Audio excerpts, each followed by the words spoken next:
We find ourselves in darkened times. We live in a darkening world. We ask ourselves and one another, to whom can we turn to seek the light we so urgently need? From where can we hope that light might come? By what means will that light arrive?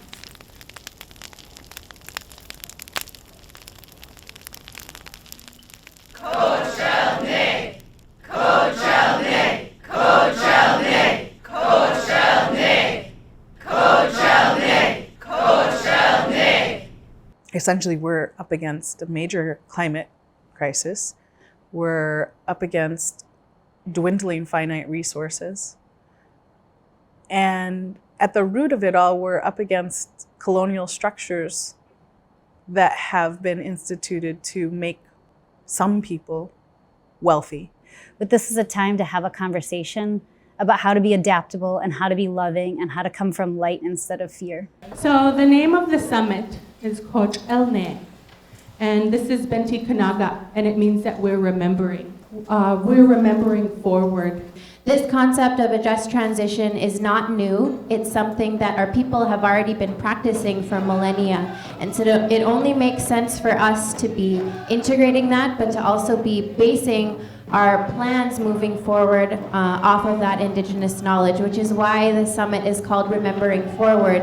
It's bringing in those voices and bringing in those knowledge systems of our ancestors, of our parents, into the present for our kids. Each person's knowledge and expertise is an added value. We can sit together and talk these things through, as uncomfortable as they are, as Native people. We have a lot of work to do in a lot of different areas. We have work to do in healing and rebuilding healthy relationships with each other, within our families, within our communities. And that work is essential to everything else coming together. We need healthy people, we need healthy leaders.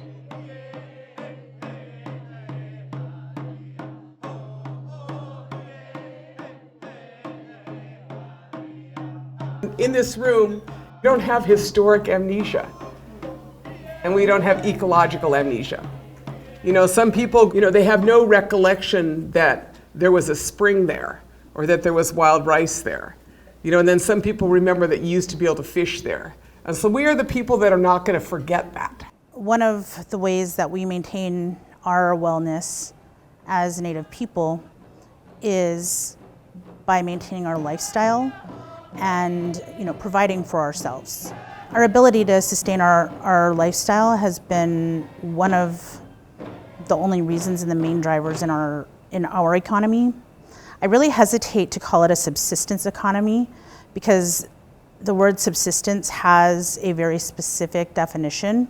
It means like a very low baseline, and that's not how we live. Other areas include breaking down and understanding the systems that are at play surrounding us right now, the political and economic systems and institutions, and how they affect our health and well-being.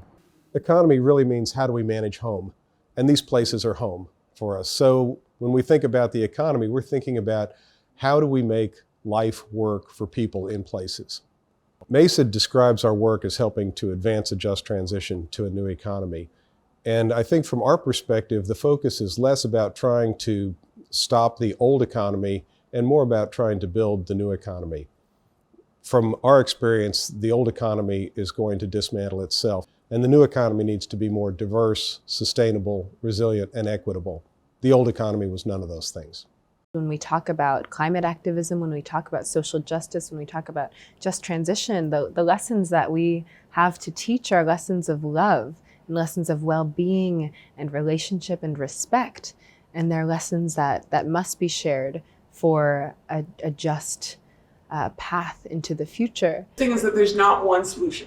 Yeah. There's not one strategy. Like lawyers will say, well, is this lawsuit? And I was like, but no, it's lawsuit and a social movement and political change, and it's and economic change. That's how you do it. You know what I'm saying? Is that you got to use all of those things because it's a complex. These problems are complex. Visionary. We have to be totally visionary about how we do it because A lot of us only have experience with the oppressive forces. Because an indigenous paradigm is not a Western paradigm. It's a totally different worldview, and it is often reflected in our art. I wanted to show how much possibility there is in the universe. We really try to help each other take off our blinders. We really try to help each other vision outside of the box. Like all these words are the parts of his body, actually. Bitsi, his tail, and Binde, his eyes. She has all of this knowledge from the stars. Once we do that, we know that we find that we have the solutions for our communities. We're not going to figure out the answers, is what I'm saying, without help from our ancestors, without help from this other place. And then she has this baby, and that baby is like the seed, like this life that has yet to come, that's sprouting out. We remind ourselves that many sources of light exist to give us hope. Our young leaders possess the creativity, the ingenuity, the urgent desire, the responsibility to change our future and make the world a safe, compassionate, reasonable place for all the living beings with whom we coexist. Our young leaders are the future. Our young leaders are the answer. The next generation of leaders will help us remember our dreams.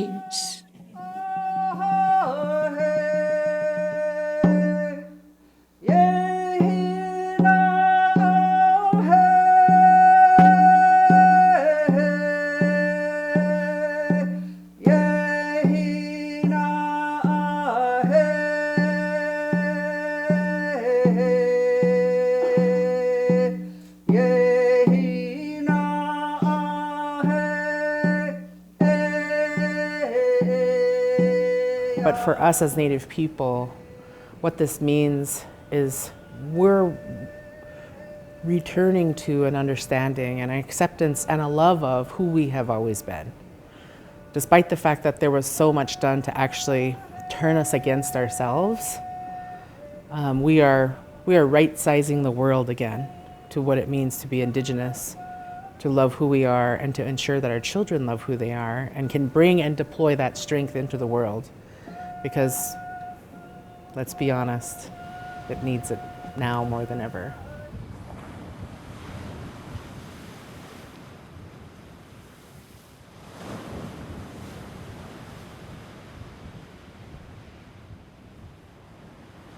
I see the Arctic, it's the heartbeat of our Mother Earth.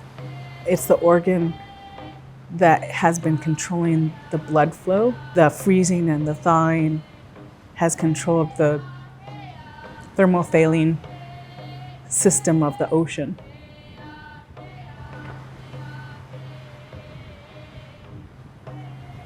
Moving that fresh water and all those nutrients all over the earth. And so what we're doing up here from the heart to try to keep that heartbeat going, strong and healthy and whole. That's our responsibility for all of us who live in the North.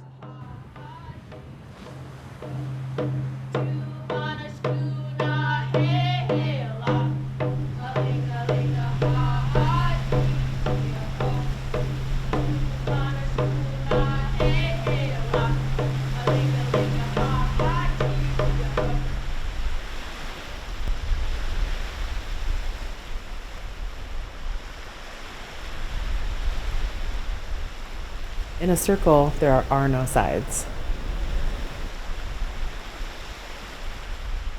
Walking, walking, walking so slow, trying to catch up with my mother. No, I can't catch up on the freight train. No, I can't catch up on an airplane. So I'm walking, walking, walking. walking so slow, trying to catch up with my mother, she's slow. Walking, walking, walking so slow, trying to catch up with my mother.